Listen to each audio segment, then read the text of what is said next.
함께 보실 말씀은 베드로전서 4장 7절에서 11절 말씀입니다. 만물의 마지막이 가까이 왔으니 그러므로 너희는 정신을 차리고 근신하여 기도하라. 무엇보다도 뜨겁게 서로 사랑할지니 사랑은 허다한 죄를 덮느니라. 서로 대접하기를 원망 없이 하고 각각 은사를 받은 대로 하나님의 여러 가지 은혜를 맡은 선한 청지기 같이 서로 봉사하라. 만일 누가 말하려면 하나님의 말씀을 하는 것 같이 하고 누가 봉사하려면 하나님이 공급하시는 힘으로 하는 것 같이 하라.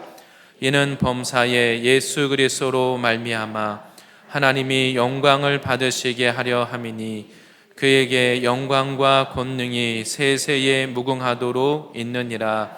아멘. 오늘 말씀의 제목은 하나님이 영광을 받으시는 사역 방법입니다. 하나님이 영광을 받으시는 사역 방법이라는 제목으로 함께 말씀 보도록 하겠습니다. 제목을 사역 방법이라고 했지만 실제 우리 모든 실제 하나님이 영광을 받으시는 삶이 되고 우리의 신앙이 될 수 있기 위해서 어떻게 해야 되는가 오늘 말씀을 함께 보기를 원합니다. 우리 삶과 신앙의 목적을 한마디로 요약하면 하나님의 영광을 위해서입니다. 우리 모든 인생이 단지 이 땅에 있는 차원의 문제 해결을 위해서 사는 인생이 아니라 우리는 나의 존재가 나의 인생이 하나님의 그 영광을 선포하고 드러내는 구별되고 거룩한 존재인 것을 믿으시기를 바랍니다. 세상이 우리를 무시한다고 해서 하나님이 만드신 나라는 인생, 나의 존재는 무시당할 수 없는 그런 존재라는 것을 믿으셔야 됩니다. 그래야 우리가 세상 눈치를 보지 않고 남과 비교하지 않고 하나님 앞에 우리의 믿음이 흔들리지 않고 견고할 수 있는 것입니다.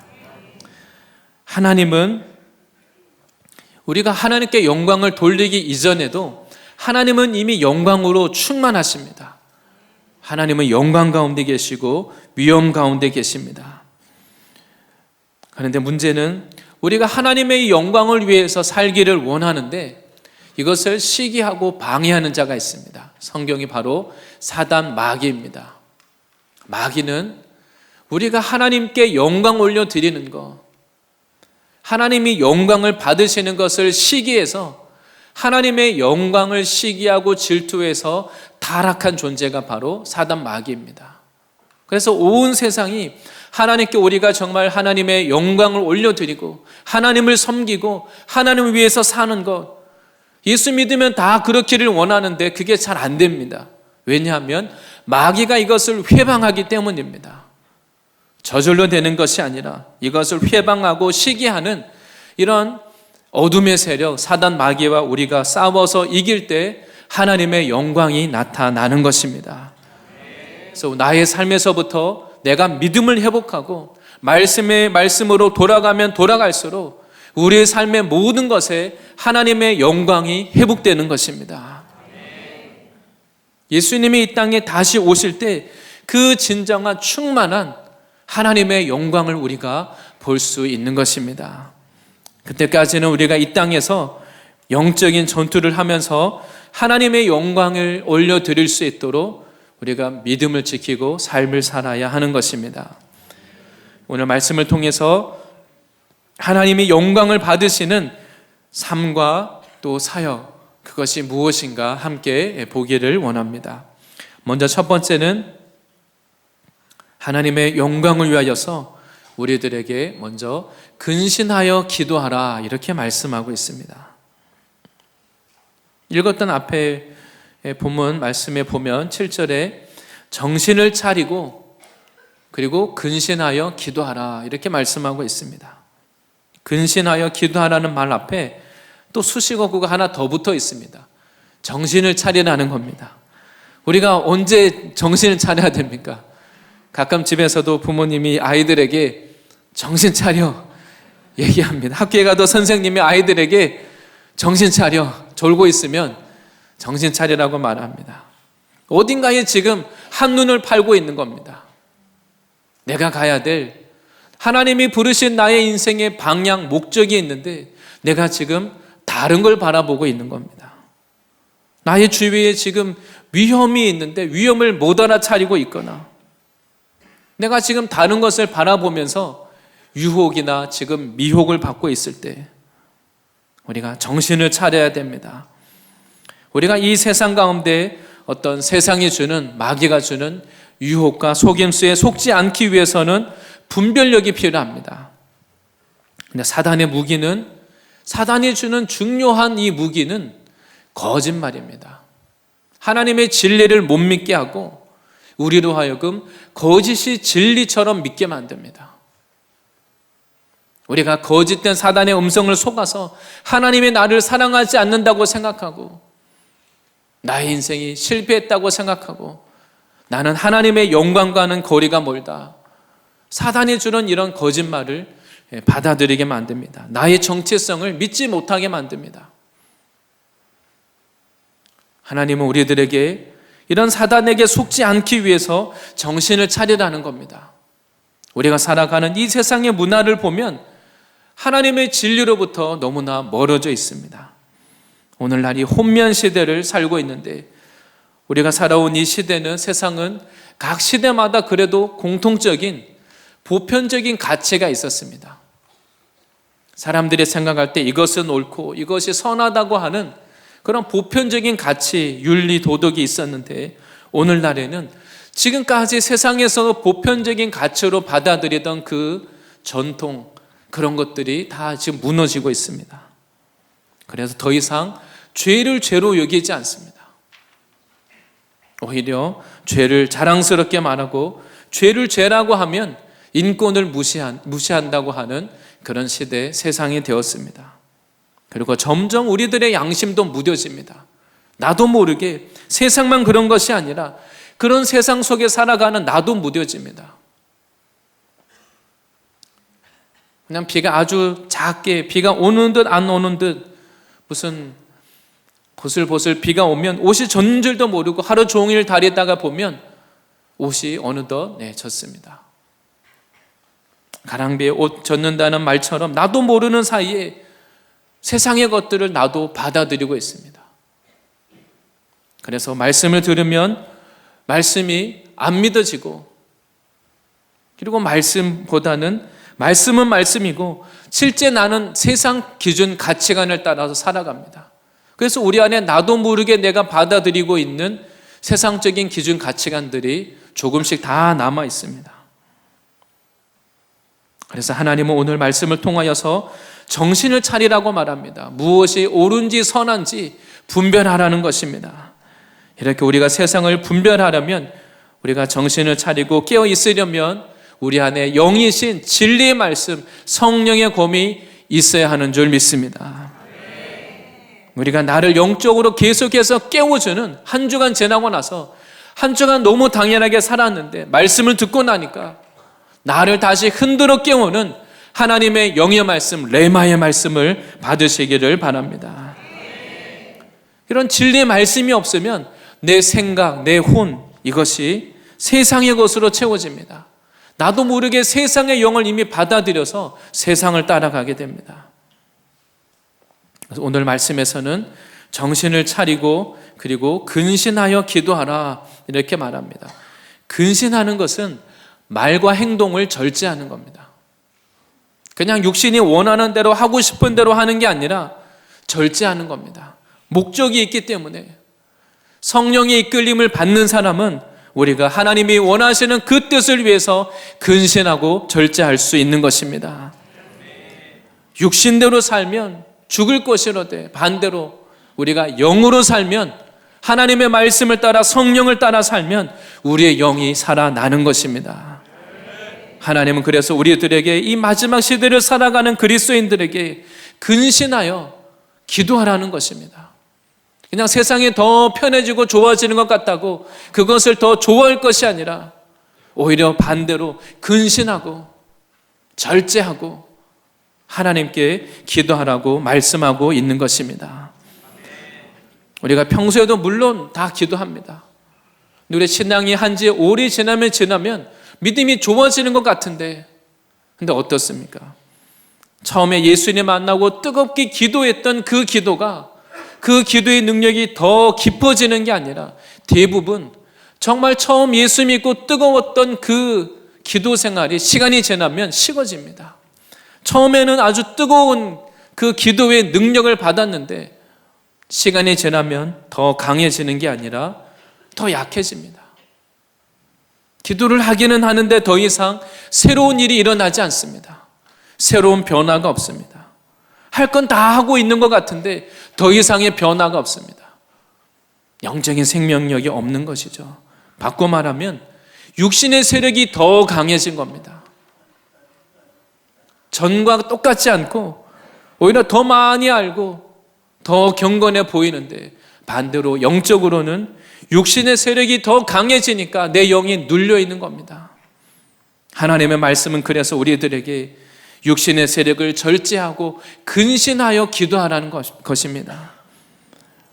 우리가 기도를 할 수는 있지만 정말 기도가 되려면, 기도가 성장하고 깊어지려면 육신의 세력과 싸워야 할 줄 믿습니다. 육신을 절제하고 훈련하는 이 갑질이 필요합니다. 기도를 열심히 하고 은혜를 분명히 받았는데 은혜 받기는 어려운데 유지하는 것은 더 어렵습니다. 절제 못하면, 근신하지 않으면 그 어렵게 받은 은혜를 다 쏟아버립니다. 정말 주님 앞에 아름다운 믿음을 열심히 헌신하고 충성하고 믿음을 가지고 있다가 그 좋은 믿음을 시간이 지나면 어느새 빼앗깁니다. 육신의 세력이 강해지기 때문입니다. 그래서 우리가 예수님을 믿는다 할지라도 우리 안에 아직 여전히 육체를 입고 있기 때문에 육신의 소욕이 남아 있습니다. 우리의 기도가 성장하고 영적으로 더 새롭게 되기 위해서 하나님의 말씀과 같이 근신하여 기도함으로 내 영이 더 새롭게 되는 영적인 회복을 경험하시기를 바랍니다. 이것이 없으면 우리의 기도조차도 그냥 형식적인 기도가 되고 마는 것입니다.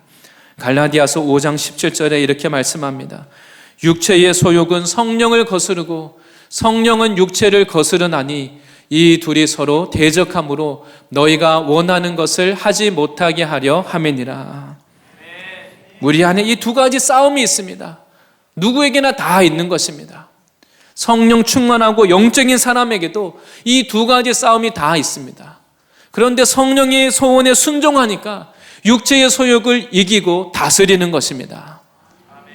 그런데 육신적인 사람에게도 하나님 위해 살고 싶은 거룩한 소원이 있습니다. 말씀을 들으며 말씀대로 살기를 원합니다. 문제는 육체의 소욕이 더 강해서 성령을 거슬러서 육체를 위해서 산다는 것입니다. 그러면 기도를 하기는 하지만 변화가 없습니다. 그냥 거기에 머물러 있는 겁니다.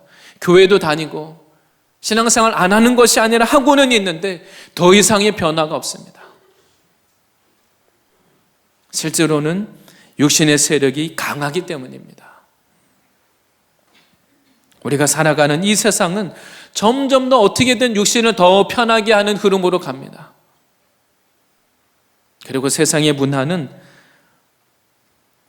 육체가 더 쉽게, 더 자극적으로, 옛날에는 죄 짓는 것도 어려웠는데 시대의 모든 문명, 과학, 기술 이것이 발달하면 발달할수록 죄 짓는 것이 너무 편해졌습니다. 죄를 지으러 밖으로 나가야 되는 것이 아니라 그냥 안방에서 가만히 앉아서 온갖 세상의 악한 죄들을 다 접할 수가 있습니다. 더 이상 땀 흘리고 수고하고 노력하는 것 대신에 세상의 흐름은 되도록 땀 흘리지 않고 수고하지 않고 고생하지 않고 쉽게 그냥 단기간에 내가 원하는 만족, 쾌락을 얻기를 원합니다. 그러면 그럴수록 더 육신의 세력이 강해져서 우리의 영이 죽을 수밖에 없는 것입니다. 우리가 하나님 앞에 처음 가졌던 그때 그 믿음, 처음 사랑, 그 기도의 능력, 우리가 언제 그것을 빼앗겼는지를 생각해 볼 필요가 있습니다. 힘들고 어려움들, 고난이 왔을 때, 광야를 지날 때, 시험이 올 때 그때 빼앗긴 게 아닙니다.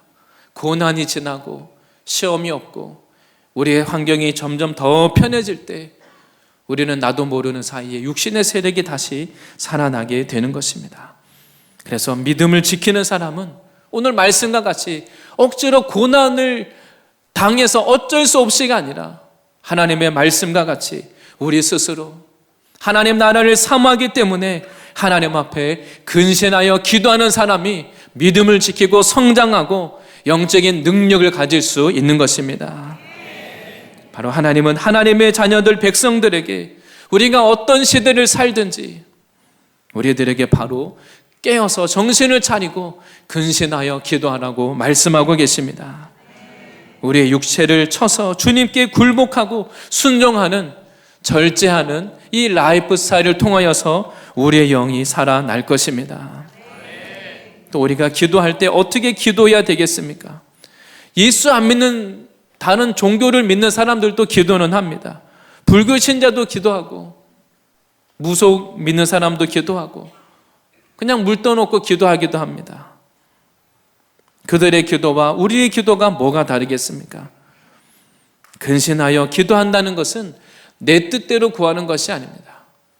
바로 하나님의 뜻을 이루는 기도가 근신하여 하는 기도인 것입니다. 우리가 기도해야 되는 중요한 이유는 바로 하나님의 뜻을 이 땅 가운데 이루기 위해서입니다. 우리가 처음 기도를 시작합니다. 나의 문제를 가지고 기도를 시작합니다. 기도 가운데 하나님은 우리 안에 있는 이 강한 육신의 세력이 깨어지고 회개가 되고 그러면 어떻게 됩니까? 그때부터가 진짜 기도가 시작이 됩니다.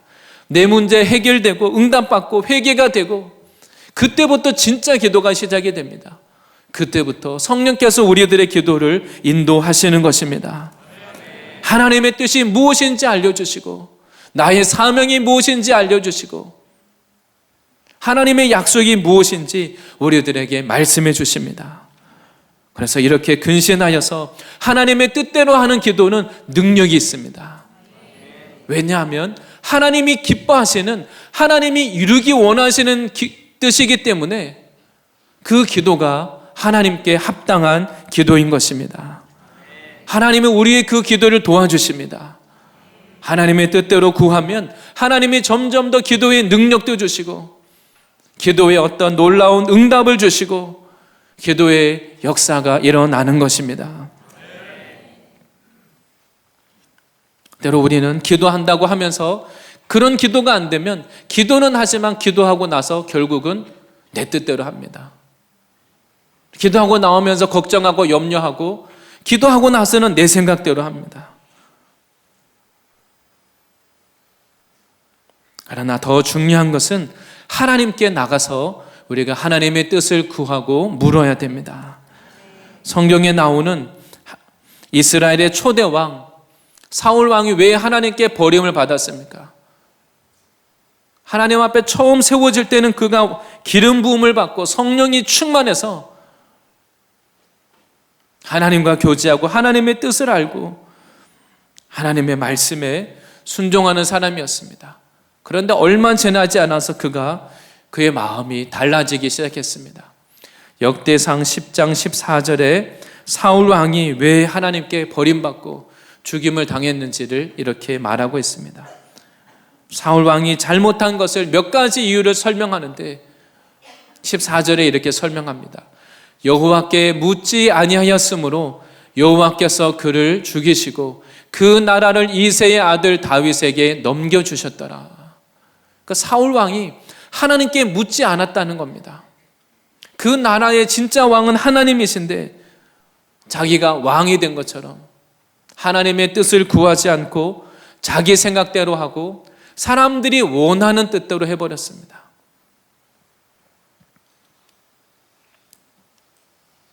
하나님이 사울 왕에게 아말렉을 진멸하라고 했을 때 사울 왕은 아말렉을 진멸하는 게 아니라 그 중에서 하나님이 제일 미워하시는 그 아말렉의 왕을 살려둡니다.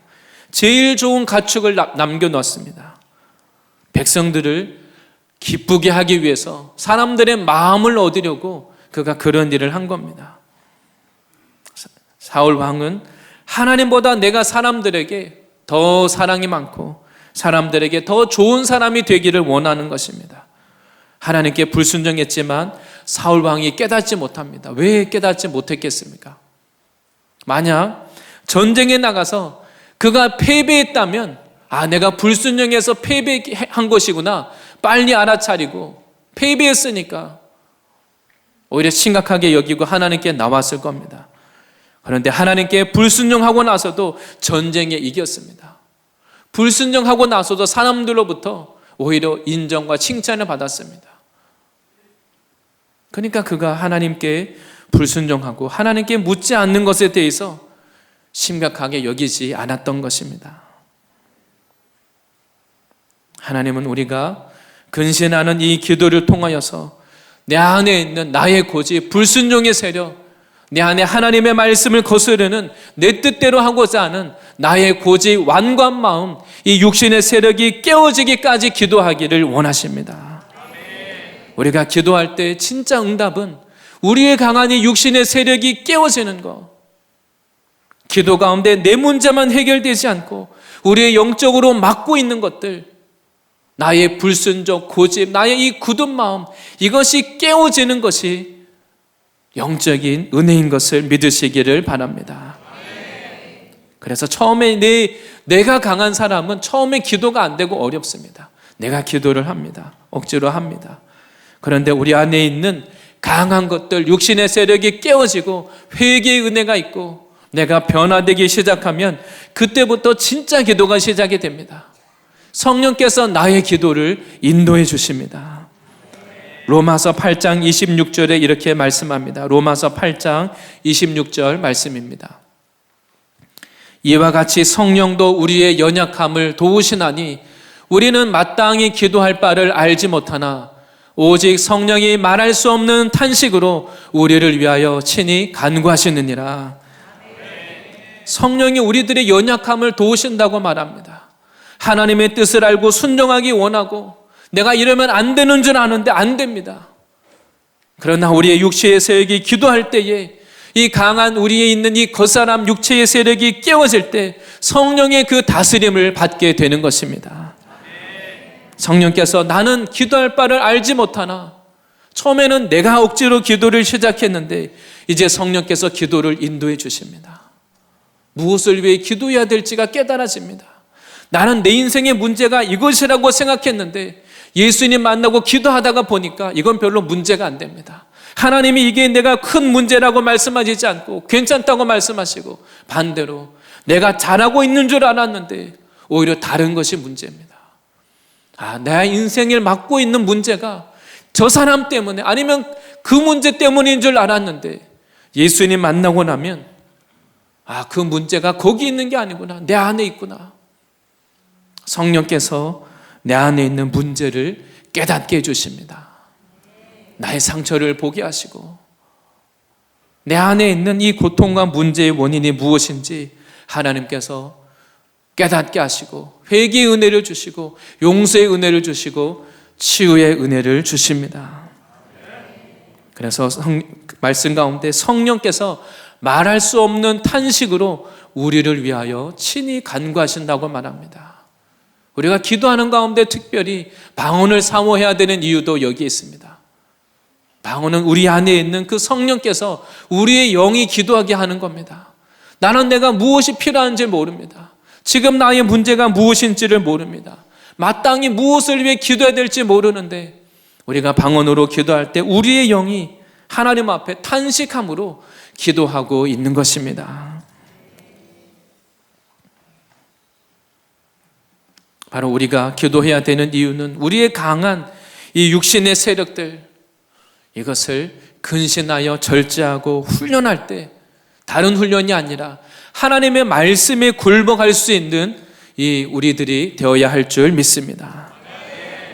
예수님은 날마다 기도하시면서 아버지께서 보여주시는 것만 아버지의 뜻을 이루기 위해서 기도하시고 그것을 받아서 이루는 삶을 사셨습니다. 우리가 근신하여 기도할 때에 세상을 따라서 살지 않고 우리가 육체의 소욕을 따라서 살지 않고 하나님의 뜻을 이루는 그런 인생의 차원으로 도약과 돌파가 일어날 줄 믿습니다. 또한 하나님의 영광을 받으시는 삶과 사역은 두 번째는 사랑으로 죄를 덮는 것입니다. 하나님은 우리들에게 마지막 시대가 가까워 올수록 이 세상은 사랑이 식어진다고 말씀하셨습니다. 하나님은 우리들에게 사랑으로 허다한 죄를 덮는다고 이렇게 말씀하고 있습니다. 앞에 읽었던 말씀 가운데 8절에 뭐라고 말씀합니까? 무엇보다도 뜨겁게 서로 사랑할지니 사랑은 허다한 죄를 덮느니라. 하나님은 우리들에게 무엇보다 마지막 시대를 살아가는 모든 신자들을 향해 뜨겁게 서로 사랑하라고 말합니다. 그리고 그 이유가 사랑은 허다한 죄를 덮느니라. 우리가 사랑할 때 그 결과로 그 열매가 허다한 죄를 용서받고 해결함 받는 역사가 있을 줄 믿습니다. 그런데 우리가 기억해야 되는 것은 여기서 말하는 이 사랑은 인간적인 사랑이 아닙니다. 우리가 다른 사람을 사랑한다고 해서 그 사람의 죄가 그냥 없어지진 않습니다. 오늘 말씀 가운데 분명히 사랑은 허다한 죄를 덮는다고 말하는데 이것은 그냥 단지 인간적으로 죄를 모른 척하는 것이 아닙니다.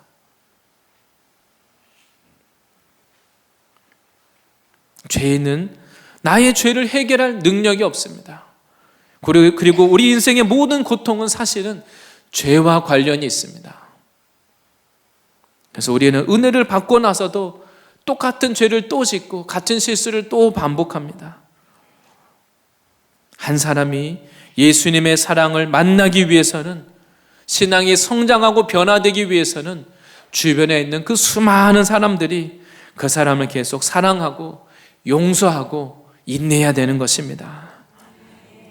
교회는 의인이 오는 곳이 아니라 죄인들이 오는 것입니다. 교회의 할 일은 바로 세상이 감당할 수 없는 죄인이 와서 예수님 만나고 변화되게 하는 것, 그것이 교회의 사명인 줄 믿습니다. 바로 오늘 본문에 말씀하는 것은 이 사랑은 다른 사랑이 아니라 예수님의 사랑, 십자가의 사랑, 아가페의 사랑입니다. 죄인이 소망이 있는 것은 세상 사람도 사랑하는 사람을 한번 인내하고 용서하고 몇 번 감당해 주다가 계속 그러면 더 이상 감당할 수가 없습니다. 포기합니다. 그런데 예수님의, 우리를 향하신 예수님의 사랑은 죄인을 불쌍히 여기사 죄인을 이 죄로부터 자유케 하시는 사랑입니다. 예수님은 의인이 아니라 죄인을 위해서 오셨습니다. 그리고 교회 안에는 끊임없이 죄와 상처, 문제가 있는 사람이 계속 들어오게 됩니다. 바로 교회는 그 문제 많은 사람, 죄와 상처, 세상이 감당할 수 없는 그 사람을 변화시키는 곳이 바로 하나님의 교회인 것입니다. 우리가 서로 뜨겁게 사랑하라. 사랑은 허다한 죄를 덮느니라. 좋은 말이지만 문제는 우리가 이렇게 사랑할 능력이 없다는 겁니다. 세상 사람들 유행가 가사를 보면 다 모든 노래든 무슨 드라마든 다 어떤 내용입니까? 다 사랑과 관련이 있습니다. 다 사랑하기를 원하고 사랑받기를 원합니다. 그런데 문제는 세상은 점점 더 살기 좋아지는데 점점 더 사랑이 식어지고 원수가 되고 사랑할 능력이 없습니다. 우리는 나를 사랑해 주는 사람을 사랑하는 것도 그것이 쉽지가 않습니다. 내가 사랑해야지 알지만 능력이 없습니다. 내 안에 사랑이 있어야만 사랑할 수 있는 것입니다. 그래서 오늘 성경이 말씀하는 것은 내가 먼저 예수님의 십자가 사랑을 경험하시기를 바랍니다. 나의 죄를 용서해 주시는 그 죄사함의 은혜, 십자가 사랑을 만나기까지 주님께 나오시기를 바랍니다. 그것이 교회가 있는 이유이고 그것이 신앙하는 이유입니다. 신앙하는 것이 다른 고상한 이유 때문이 아닙니다. 착하고 고상하고 좋은 사람이 아니라 바로 우리의 죄 문제, 이것을 해결함 받기 위해서 내 안의 죄로 인한 수치와 부끄러움, 상처, 아픔, 고통, 그것을 해결함 받기 위해서 우리가 신앙하는 것입니다. 야고보서 5장 20절에 이 죄를 덮는 것에 대해서 설명하고 있습니다. 야고보서 5장 20절에 말씀하고 있습니다. 너희가 알 것은 죄인을 미혹된 길에서 돌아서게 하는 자가 그의 영혼을 사망에서 구원할 것이며 허다한 죄를 덮을 것임이라. 그냥 죄인을 그 죄의 길에 두는 것은 진짜 사랑이 아닙니다. 지금 멸망의 길을 가고 있는 사람을 보는데 낭떠러지를 향해서 누군가 가고 있는데 진짜 사랑은 뭡니까? 달려가서 그 사람을 붙잡는 것이죠. 죄인을 미혹된 길에서 돌아서게 하는 자가 그의 영혼을 사망에서 구원할 것이며 허다한 죄를 덮을 것입니다. 진짜 사랑은 그 사람이 예수님 십자가 사랑을 경험하고 죄사함 받고 은혜 받고 자유를 얻을 수 있도록 그것이 진짜 사랑인 것입니다. 하나님은 하늘에서 죄인들을 그냥 사랑하시지 않았습니다. 하나님이 하늘에서 우리를 향해서 그냥 사랑한다 그렇게 말씀하지 않았습니다. 우리들의 악함을 보시고 우리들이 죄로 인하여 심판받아야 되는 것을 보시고 하나님은 모른 채 하지 않으셨습니다. 왜냐하면 하나님은 죄에 대해서 심판하시는 공의의 하나님이시고 그러나 또한 죄인을 심판하는 것을 원하시지 않는 사랑의 하나님이시기 때문입니다. 하나님은 죄를 심판하셔야 되지만 죄인인 우리를 구원하기를 원하십니다. 그래서 예수님을 보내신 겁니다. 우리가 다 이 예수님을 만나고 예수님이 주시는 이 죄사함과 자유를 얻기를 원하십니다. 예수님의 십자가만이 우리 인생에 우리 마음에 있는 깊은 곳에 있는 모든 우리 안에 있는 죄로 인한 수치와 두려움 그리고 모든 상처 아픔을 씻어줄 수 있기 때문입니다. 시편 32편 1절에도 이렇게 동일하게 말씀합니다. 시편 32편 1절 말씀에 허물의 사함을 받고 자신의 죄가 가려진 자, 자신의 죄를 덮음받은 그 사람은 복이 있도다 이렇게 말씀합니다. 진짜 복 있는 사람은 땅에 있는 복이 아니라 하나님이 위에서 부어주시는 그 예수님을 만나고 죄 사함 받고 죄를 가림받은 그 사람이 진짜 복이 있는 사람인 것입니다. 과거에 어떠한 죄를 지었을지라도 하나님 예수님 앞에 나오셔서 예수님의 십자가가 바로 나의 이 모든 허물을 위해서 피 흘리신 이것을 믿으시기를 바랍니다. 인류 최초로 나의 이 허물을 가림받은 사람이 있습니다. 누구입니까? 바로 아담과 하와입니다. 아담과 하와가 에덴 동산에서 아무 부족함이 없는데도 죄를 지었습니다. 죄를 짓고 나니까 자신이 부끄러워서 그 무화과 나무 잎을 따서 자신의 몸을 가리는데 가려지지 않습니다. 하나님이 아담과 하와를 부르시는데 하나님을 두려워해서 이제 피하여 숨었습니다. 아무리 사람이 세상의 것으로 세상의 명예, 성공, 좋은 옷, 세상의 것으로 네 자신의 안에 있는 수치와 부끄러움을 가리려고 해도 가려지지 않습니다. 다 해결된 것 같은데 사건을 만나면 또다시 드러납니다. 사건을 만나면 또 나의 그 아픔, 연약함이 또 드러납니다. 하나님은 아담과 하와에게 찾아오셔서 짐승을 잡아서 피를 흘리고 가죽옷을 입혀 주셨습니다. 바로 그 짐승을 잡아서 피를 흘리고 가죽옷을 입히신 그것은 바로 예수님의 십자가를 예표하는 것입니다. 오직 예수님의 십자가만이 나의 모든 수치와 부끄러움을 씻어 주실 수 있는 것입니다. 우리가 먼저 예수님의 이 뜨거운 사랑, 용서의 사랑, 십자가의 사랑을 만날 때 다른 사람들을 우리가 사랑할 수 있게 됩니다. 우리가 다른 사람을 사랑할 수 있는 능력은 오직 하나님께로부터 나옵니다. 왜냐하면 하나님이 사랑이시기 때문입니다. 우리가 하나님을 만나야 되는 이유는 하나님을 만날 때 진짜 사랑을 알게 됩니다. 하나님이 나를 이렇게 사랑하시는구나. 우리가 나의 의로 사랑하고 남을 섬기면 오히려 남을 사랑하기가 어렵습니다. 나는 이렇게 남들을 위해서 희생하고 사랑하고 섬기는데 남들은 나에게 사랑에 반응하지 않으니까 오히려 실망하고 상처받고 분이 나고 오히려 더 이상 남들을 사랑하기가 어려워집니다. 그러나 예수님의 십자가의 사랑은 우리에게 자유를 주고 우리에게 기쁨을 주고 다른 사람을 사랑할 수 있는 능력을 주는 것입니다.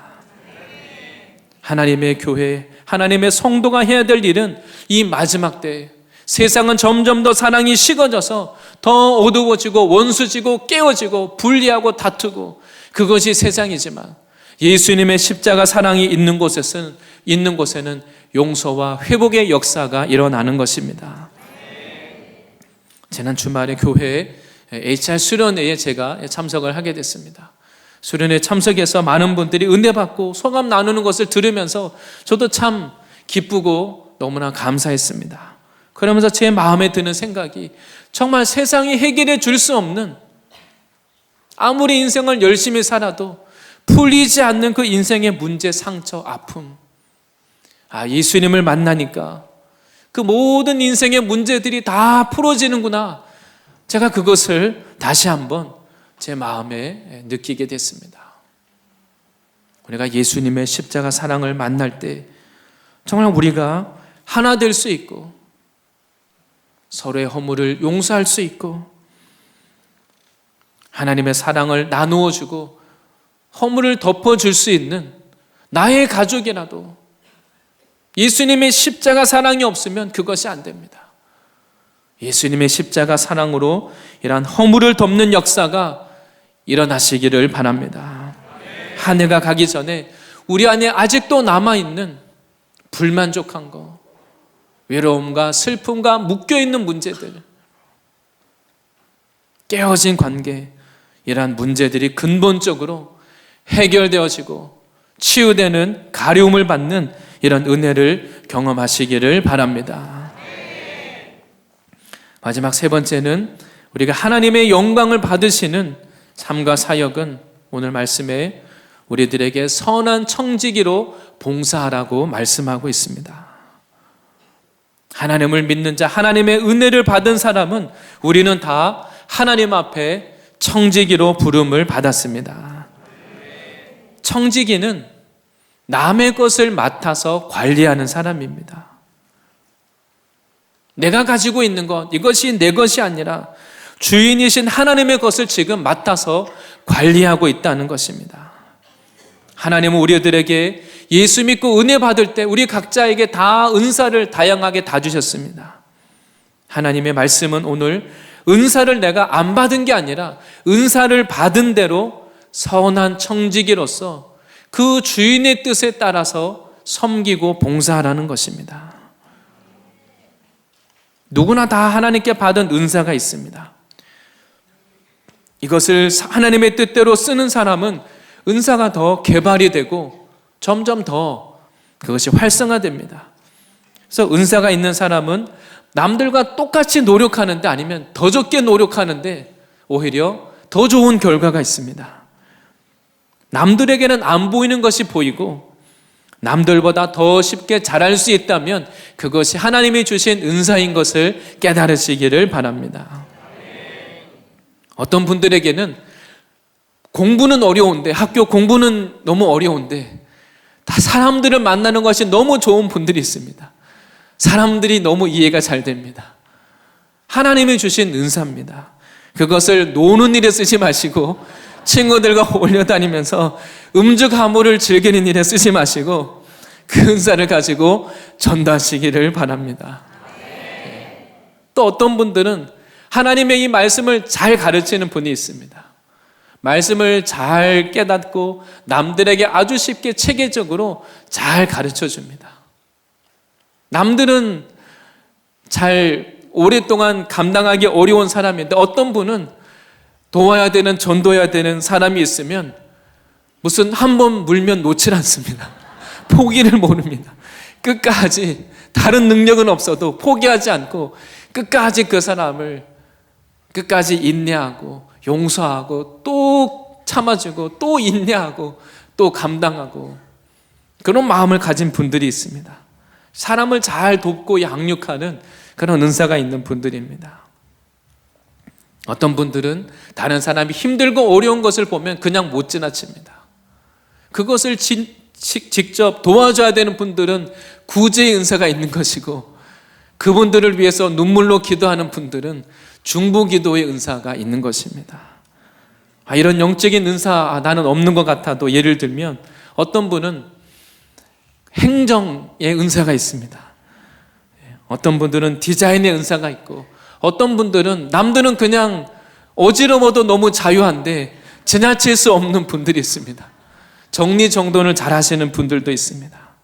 근데 하나님을 보면, 하나님은 이 천지 만물을 주관하시면서 항상 변함이 없이 온 우주 만물을 정확하게 하나님은 그것을 운행하시는 분입니다. 하나님, 우리 각 사람에게 맞게 다양한 은사를 주셨습니다. 오늘 성경에서는 하나님께 받은 그 은사대로, 그리고 은혜로 섬기라고 말씀합니다. 은혜라는 것은 카리스, 선물이라는 뜻입니다. 자격이 있어서가 아니라 하나님의 나에게 은혜로 주신 것입니다. 하나님의 나에게 남들보다 더 많은 것을 맡겨주셨다면 그것도 은혜로 맡겨주신 것을 믿으시기를 바랍니다. 하나님은 우리들에게 선한 청지기가 되어서 주인의 뜻대로 나눠주라는 겁니다. 이 땅에 사는 우리는 주인이 아니라 청지기입니다. 하나님의 것을 우리가 맡아서 관리하는 자들입니다. 건강도 하나님의 것이요, 시간도 하나님의 것이요, 물질도 하나님의 것입니다. 나의 주변에 많은 사람들을 주신 거, 남들보다 아주 사람들과 좋은 관계를 맺게 하신 거, 그것도 하나님이 주신 은혜인 것을 믿으시기를 바랍니다. 우리가 은혜라고 여기는 사람은 그것을 정말 은혜이기 때문에, 자격이 없는데 내가 받았으니까 그것을 남에게 나눠주고 섬길 때도 은혜로 섬깁니다. 내가 주는 것이 아니라, 내 것이 아니라 하나님께 거저받은 것이니까 은혜로 섬길 수가 있습니다. 그런데 우리가 은혜가 사라지면 어떻습니까?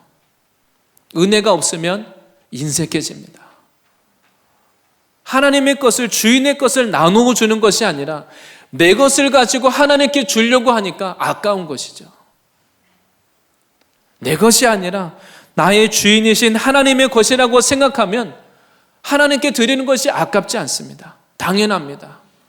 그런데 우리는 내가 가지고 있는 이것이 내 것이라고 생각하니까, 은혜가 없으니까, 내 것을 하나님께 드리려고 하니까 아깝고 인색하게 됩니다. 그런데 정말 은혜를 받은 사람, 은혜를 아는 사람은 남을 돕고 섬길 때 기쁩니다. 하나님이 주신 은혜로 섬기니까, 하나님이 또 기뻐하시니까 하나님이 주시는 그 기쁨이 내 안에 더 임하는 것입니다. 하나님의 교회는 바로 하나님께 받은 이 은사와 은혜를 가지고 기쁘게 주님을 헌신하고 섬기는 사람들의 모임인 것입니다. 하나님의 교회, 우리가 해야 되는 사역은 주인의 것을 우리가 받아서 받은 것을 가지고 은사대로, 은혜로 섬기는 것입니다. 하나님은 우리가 주님을 섬기되 내 것을 가지고, 내가 할 수 있는 것을 가지고 하라고 말씀하지 않습니다.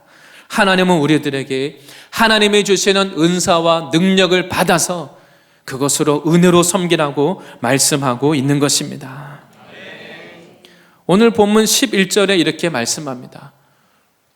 우리가 섬기는 선한 청지기로서 봉사하는 사람의 자세를 이렇게 설명합니다. 만일 누가 말하려면, 하나님의 말씀을 전하는 사람은 하나님의 말씀을 하는 것 같이 하고, 이렇게 말합니다. 하나님의 말씀을 한다는 것은 마치 선지자가 하나님의 그 계시의 말씀을 받아서 전하는 것처럼 그렇게 하라는 겁니다. 내가 말하는 것처럼, 하나님의 말씀을 전해야 될 때도 내가 말하는 것처럼 사람에게 듣기 좋은 말을 하는 것이 아니라, 선지자가 하나님의 말씀을 받으면 어떻게 하겠습니까? 두려워 떨면서 내 말을 덧붙이지 않고 있는 그대로 전달합니다. 그리고 하나님의 마음을 그대로 전하려고 노력합니다. 하나님이 기뻐하시면 하나님의 기쁨을 담아서 말씀을 그대로 옮기고, 하나님이 슬퍼하시면, 근심하시면 근심하는 마음을 담아서 그것을 전달하고, 하나님이 심판하시겠다고 말씀하시면 무섭게 전해야 됩니다. 그런데 우리는 사람들이 듣기에 좋은 말로 자꾸만 사람들에게 기분 좋게 하려고 하나님은 심판하시겠다고 말씀하시는데 우리는 거기에 물을 타서 희석시켜서 부드럽게 전하려고 합니다. 이것이 우리들의 하나님 앞에 악한 모습이요, 이것이 우리의 죄이기도 합니다. 하나님은 우리들에게 누가 말하려면 하나님의 그 말씀을 전하려고 하면 자기 말을 버리고 하나님의 말씀을 하는 것처럼 전하라고 이렇게 말씀하십니다. 이것은 꼭 설교자만이 아니라 사역자만이 아니라 우리가 팀과 셀과 부서와 있는 곳에서 우리가 또 믿지 않는 사람들에게 말씀을 전할 때에도 하나님의 이 말씀을 받아서 증거하는 그런 은혜가 있으시기를 바랍니다. 내 영광을 구하는 사람은 내 말을 하게 됩니다. 내가 드러나는 말을 하게 됩니다. 그런데 하나님의 말씀에 내 것이 섞이면 하나님의 능력이 약화되고 하나님의 그 생명력이 오히려 약화되는 것입니다. 그리고 우리가 하나님이 주시는 이 말씀을 받아서 해야 되는 이유가 또 어디에 있겠습니까? 내 말을 버려야 되는 이유는 내 말은 능력이 없는 것입니다. 아무리 사람이 보기에 지혜롭고 좋은 말이어도 내 말은 능력이 없습니다. 그런데 우리가 가끔 기도할 때 하나님이 말씀을 주실 때가 있습니다. 그 사람에게 가서 이렇게 말해라, 하나님이 어떤 감동을 주실 때가 있습니다. 그러면 어떻게 해야 되겠습니까? 그 말씀을 그대로 전해야 됩니다. 왜냐하면 하나님의 말씀 안에 생명력이 있고 능력이 있기 때문입니다. 우리가 전도할 때 부끄러워하지 않아야 되는 이유, 예수님의 십자가를 전하는 것이 미련해 보이지만 그러나 그 십자가 안에 그 사람을 죄로부터 자유케 하는 그 인생을 변화시키는 능력이 있는 것 믿으시기 바랍니다. 우리가 1대1을 하고 셀 모임을 하고 모임을 이룰 때 우리가 말씀 중심으로 교제하고 말씀으로 교제하는 이유가 어디 있습니까? 하나님의 말씀 안에 우리 인생을 변화시키는 능력이 있기 때문입니다. 자기 말을 하는 사람은 자기를 드러내기 위해서입니다. 자기 영광을 구하는 것입니다. 그러나 정말 하나님의 말씀의 능력을 믿는 사람은 내 말을 하지 않으려고 노력합니다. 왜냐하면 하나님의 말씀 안에 능력이 있기 때문에 내가 하나님이 하시는 일을 방해하지 않으려고 어떻게 해서든지 하나님의 말씀 가운데 역사하시기를 기대하면서 있는 그대로 우리가 하나님의 말씀을 듣고 전해야 하는 것입니다.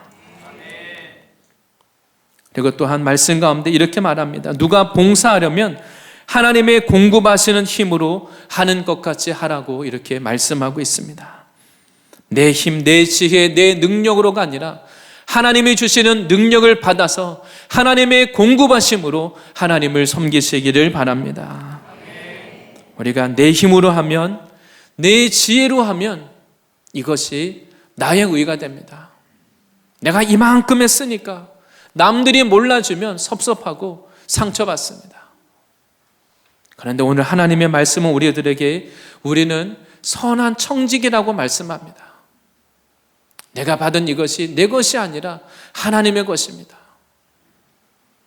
하나님 앞에 하나님이 주시는 것을 받아서 하나님의 것을 나누어주기 때문에 내 힘, 내 지혜, 내 능력이 아니라 우리가 항상 하나님의 은혜를 받아야 되고 하나님의 능력을 받아서 그것으로 주님의 일을 감당할 하나님께서 그런 은혜도 주실 줄 믿습니다.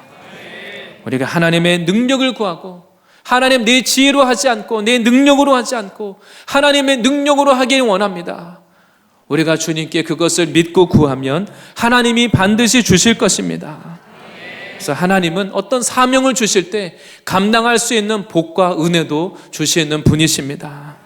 하나님은 나에게 내가 할 수 없는 것을 하라고 하시지 않습니다. 나에게 능력이 없는 그 일을 맡기실 때는 하나님이 나에게 능력을 주시겠다는 것입니다. 우리가 하나님을 섬기는 이것이 내가 힘이 있어서 내가 가진 것이 있어서 하는 것이 아니라 주님을 섬길 수 있다면 그것이 은혜인 것을 믿으시기 바랍니다. 주님께 드릴 것이 있다면 주님이 우리 안에 주님이 쓰실 것이 있다면 그것이 은혜인 것입니다. 정말 주님을 위해서 주님의 능력으로 일하는 사람은 우리가 나를 자랑할 수가 없습니다. 왜냐하면 정말 하나님이 하신 것이기 때문에, 하나님의 은혜로 되어졌기 때문에 우리가 자랑할 수 없는 것입니다. 고린도전서 15장 10절에 사도 바울의 고백입니다. 오히려 다른 사도들보다 더 많이 수고하고 그 많은 교회를 개척하고 핍박도 더 많이 받고 놀라운 그 기적과 능력이 나타났던 사도 바울이 하나님 앞에 그리고 교회를 향해서 이렇게 고백합니다. 그러나 내가 나된 것은 하나님의 은혜로 된 것이니. 원래 바울이 어떤 사람입니까? 예수 믿는 사람들을 핍박하고 돌로 치고 회방하고 교회를 아주 악을 행하던 하나님의 심판받아서 죽어야 마땅한 사람입니다. 그런데 그 사울이 은혜 받고 나서는 수많은 사람들을 구원하고 많은 교회를 개척하고 성령의 능력으로 죽은 자도 살리고 병자들을 고치고 놀라운 능력이 나타났습니다. 그 바울의 고백이 내가 나된 것은 하나님의 은혜로 된 것이니 내게 주신 그의 은혜가 헛되지 아니하여 내가 모든 사도보다 더 많이 수고하였으나 내가 한 것이 아니요 오직 나와 함께 하신 하나님의 은혜로라. 오직 우리가 하는 모든 사역과 우리의 모든 삶이 나의 인간적인 열심과 노력의 차원을 뛰어넘어서 바울의 고백과 같이 내가 할 수 없는 일, 나는 그럴 사람이 아니지만 하나님의 은혜로 변화되어서 하나님의 영광을 드러내는 삶이 되어야 할 줄 믿습니다. 우리를 어려서부터 과거에 알고 있던 사람들이 볼 때 저 사람이 저럴 사람이 아닌데, 내가 알고 있는 그 사람은 그럴 사람이 아닌데, 하나님의 은혜 받고 변화되어서 능력 없고 부족 없고 초라한 인생이 하나님 믿고 예수 믿더니 저렇게 놀랍게 변화됐구나.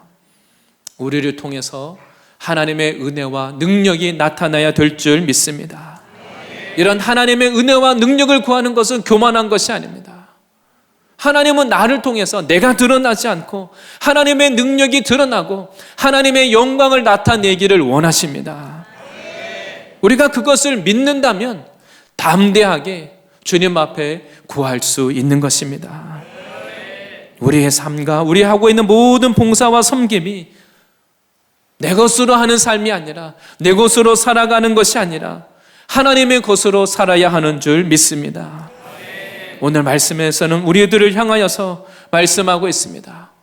우리들의 강한 이 육신의 세력, 육체에 눌려서 영적으로 신음하며 무기력한 인생을 살지 말고 정신을 차리고 근신하여 깨어서 기도함으로 육신의 세력을 이기고 하나님 앞에 정말 살아있는 하나님의 영광을 드러내는 인생으로 살라고 회복하라고 말씀하고 있습니다. 한 해가 가기 전에 하나님이 원래 우리에게 주셨던, 나에게 주셨던 그 기도의 능력, 하나님의 말씀을 듣고 어린아이처럼 순종하고 하나님 말씀에 반응하던 그 첫사랑, 그 은혜, 예수님의 십자가 사랑을 뜨겁게 전하고 날마다 눈물로 기도해도 피곤하지 않고 주님을 사랑하고 다른 사람을 사랑하고 섬겨도 기쁘고 감사한 우리가 그것을 회복해야 하는 줄 믿습니다. 예수님의 십자가 사랑을 회복하고 하나님의 은혜로 주님을 섬길 수 있는 하나님의 그 풍성하심, 하나님의 그 능력과 하나님의 영광을 드러내는 일에 다른 사람이 아니라 바로 내가 쓰임받고 영광 올려드리는 저와 성도님들이 되실 줄 믿습니다.